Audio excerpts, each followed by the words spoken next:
So nothing should surprise us in this business, in this day and age, but I gotta say, even after back-to-back losing seasons, I was a little taken aback by Mike Vrabel being fired by the Tennessee Titans. I was hoping that Rand Carthon, who both of us have an affection for and know well, go back with, Mike Vrabel, who you go back even farther than I do with Mike Vrabel. I was hoping that partnership could become a dynamic duo, but it didn't work out. But I want to talk about where Mike Vrabel may work next, because you and I have had conversation after conversation about what's happening with Bill Belichick, and we still don't know for sure. Right. Is Mike Vrabel going home? Does Mike Vrabel want to be the man that follows the man? Is that the expectation? Is that the desire, not just with the New England Patriots fan base, but with the New England Patriots organization? Because I'd heard whispers about this, and actually I'll source it. Charles Robinson has been telling me about it. Our boy Charles Robinson from Yahoo has been bringing Mike Vrabel to the Patriots up all season long. Ever since the Belichick chatter started, he kept bringing up Mike Vrabel. I'm sure you've heard that as well. Yes. From your sources. So, is Mike Vrabel going to succeed Bill Belichick? And if he does, can he succeed? Well, look, this is a good time. This is a good time to think about it for anybody succeeding Bill Belichick, because if Bill Belichick had done a Bill Walsh, leaving after winning a Super Bowl, and you hand it over to your boy, George Seifert. Hey, keep this going. I'm handing you a Super Bowl team. Let's see what you do. And Seifert was like, cool, I'll win it too. So that was, the pressure was on, and he was able to deliver. If Bill Belichick had walked away after 2018, pressure's on anybody. And win a Super Bowl, Belichick walks away, you win a division title, losing the first round, people are like, what? But think about what's happened since they won the Super Bowl. 3 of the last 4 years, they've had losing seasons. They go to 1 year, they go to the playoffs, they get blown out. Worst playoff loss of Belichick's career. So anybody stepping in after Belichick, if you have a winning record now, that will be seen as successful in Foxborough. And Mike Vrabel knows all about the Patriots, won 3 championships with the team. He knows all about the crafts, knows all about the fans. But there's also, what complicates this is there's somebody in-house already who may have been promised the job, who also was drafted by Bill Belichick. Vrabel was signed by him, but Gerard Mayo was drafted by him. He played with Vrabel and Teddy Bruschi. He won championships as well. He knows the crafts. He knows the area. Hold on. Hold on.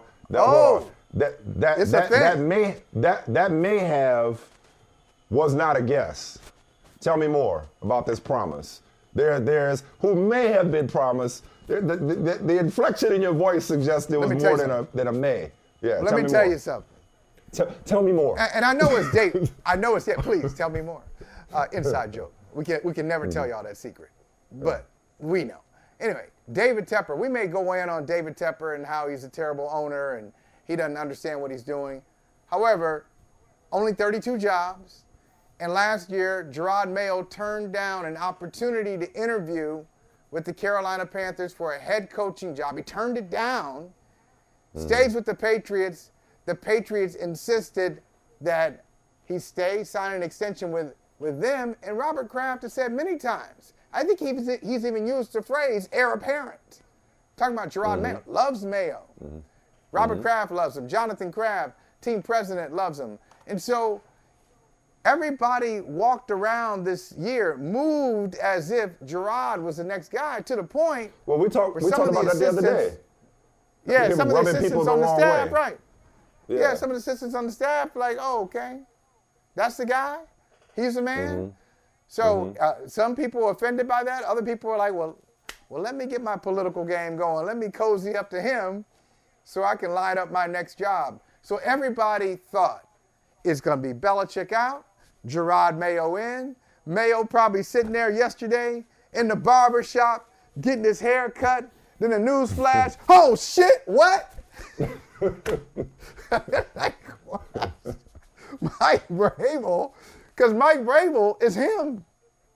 That's him with experience. Mike Vrabel is you with experience. So Mike Vrabel is you with a playoff win or two. Mike Vrabel is you with a reputation, with the fingerprint in the league. Yeah. So it really do the Crafts stay with the plan, or are they distracted by the coach and who are you looking at, Neo? Were you looking at the woman in the red dress?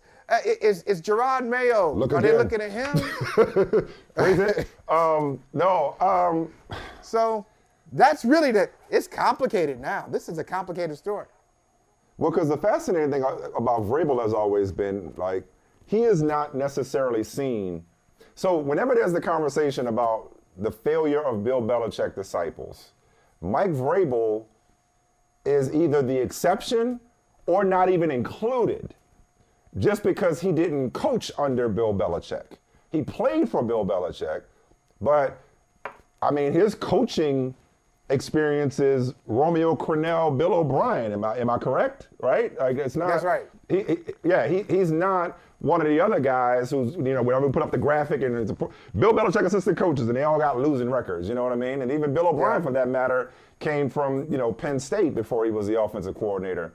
I'm sorry, he was the, I get that? No, he was offensive coordinator, then he went to Penn State. Right. Then he went to Penn State. Then he went to Houston. So he had a head coaching, successful stint in college before he went to Houston. So a lot of times he's not looked at the same way that the Manginis and the Patricias and the McDaniels of the world are looked at. Is that fair? Is that an accurate summation? No, I think that's fair. But I think it's fair. So Vrabel has looked at it as his own guy, more so than somebody trying to be Bill Belichick is what I'm getting at. Is that accurate? Yeah, but I think what's happening, and this is the unknown again. There's the known of Vrabel in coaching, the unknown of Gerard Mayo as a head coach. But here's the unknown as well. All those Belichick guys, they come from the same factory, just like Belichick. Wesleyan, D3 guy, get into coaching. Matt Patricia, D3 guy, get into coaching. Brian Daboll, D3 guy, get into coaching. Josh McDaniels, D3 guy. Same way. They came up the same way. And didn't play in the league. Mike Vrabel played in the league, D1 guy, at perhaps the best school in the land, at Ohio State. And then Gerard Mayo. I don't think you can't say that. You can't say that for a while. Yeah. Like, I don't think you can say that until at least next season. I know it's tough. You can't do that. It really sucks. It really sucks that they actually won a championship for the first time in 27 years. Who's counting? But I'm so old. I remember the draft that Mayo got drafted. I covered that draft. 10th overall out of Tennessee. I remember that. Yeah. These guys played. So they're not going to be. They won't follow the same Belichick thing. It's like the Belichick guys didn't play in the league. They're more cerebral than instinctive. They have some instincts, but mostly cerebral. Where Mayo and Vrabel are cerebral and instinctive because they have their playing careers and they have their young coaching careers to rely on. They know players. They know how players think. And McDaniels and Patricia and Mangini, they know what they've observed. But they really can't say, I've been in these shoes and I know what I would want in this situation. I think that makes a big difference. I think Mayo and Vrabel will be successful at their next stops. It's just a matter of, is Mayo's first stop taking over the Patriots, or is Vrabel's second stint taking over the Patriots? I guess my point was from a Patriots organizational perspective. There's a level of familiarity, but it's not the same old. It's not a continuation of if you're trying to reset the culture or trying to have a fresh start, even though Mike Vrabel played for Bill Belichick, he's not another Bill Belichick. Gerard Mayo is his own man, even though he played for and has coached under Bill Belichick. If I'm saying anything inaccurate, let me know. Right, he doesn't. Correct. Yeah, he's not another Bill Belichick. So it's the best of both worlds. If you are the Crafts in either case, I mean, part of me is like, would I like to see Gerard Mayo get a shot? I would like to see him get a shot. Would it be dirty if the Crafts decided to take the more established coach, who they're also familiar with? You think would that be dirty on their part? Like, I'd be disappointed, but I don't know if I'd go so far as to call it like this promise. Was it ironclad? Was it contractual? No, a promise. Like, was it like It's a promise. It was a straight up promise. Yeah. You asked. Yeah. I had an opportunity. Now, look, it would have been bad. Maybe I would have been fired. You did say that. You said that. You said that they Yeah, you said that. That he turned down maybe I would have opportunities been to interview fired. elsewhere. Yeah, no, If that's I go to Dave Tepper, I know even if I get fired, I'm walking away with a bunch of money at least. I'm walking away. Because as reckless as he is with his decision making, he's also reckless with the checkbook. So fine. So there's precedent for it. But there's precedence for it. Like things change, man. What's the precedent? Things change. I mean, one doesn't immediately come to mind, but things change when it comes to like, oh, you're gonna get this when this happens, and then something happens. Yeah, it happens in every walk of life. It happens in our business where you take a job or you sign a contract, and then the person that you signed with is no longer there, or time passes and circumstances change. It's just there's a lot of market. Yeah, or somebody comes on the market. You know what I mean? Like I mean, you're saying that there's a situation in New England. So if what you're telling me is like, while there was this promise, and while he turned down opportunities elsewhere under the assumption or the understanding more accurately that he would be the heir apparent to Bill Belichick. So why is there a situation? They didn't anticipate that Mike Vrabel would be available. You know, they didn't know that Vrabel. They didn't know that Vrabel. Oh wait, hold up. You know, got to be known even longer. Got it. Won 3 championships with us. You know, I would stay sucks, focused but and say, you know, that's my guy. I'd say if I said Mayo's the guy, Mayo's the guy. What's the meme? What's the meme with the guy walking down the street with the girl? So it's Patriots, Gerard Mayo, and turn around, Mike Vrabel, like you know what I mean? You know. But wait, this relationship here. Let's get into that real quick. The Rand Carthon. Mike Vrabel Tennessee relationship. I set it up the top real quick, but just as we wrap up this conversation, they didn't come up together. They don't have history, but I felt like, from what I know about Rand Carthon and from as well as I think I know Rand Carthon, never got the impression that Mike Vrabel gave him a problem, or that Mike Vrabel was a problem for him, or that he couldn't manage Mike Vrabel. You know what I mean? That he could not get along with Mike Vrabel, couldn't work and be successful with Mike Vrabel. Can't speak to whether Mike Vrabel was feeling Rand Carthon or not. It's just disappointing because I think they're both good at their jobs. Rand Carthon's going to be a great GM.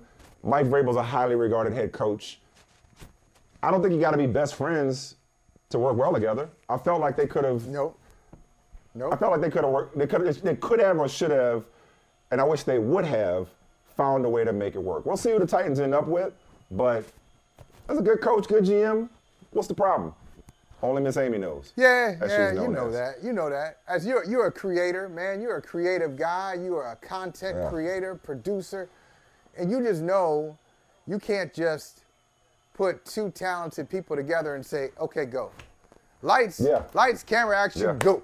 Just go. Do your thing. Like two like funny people, 2 smart people, 2 incredible people may come together and it may not click. It's just one of those things. That's the beautiful thing.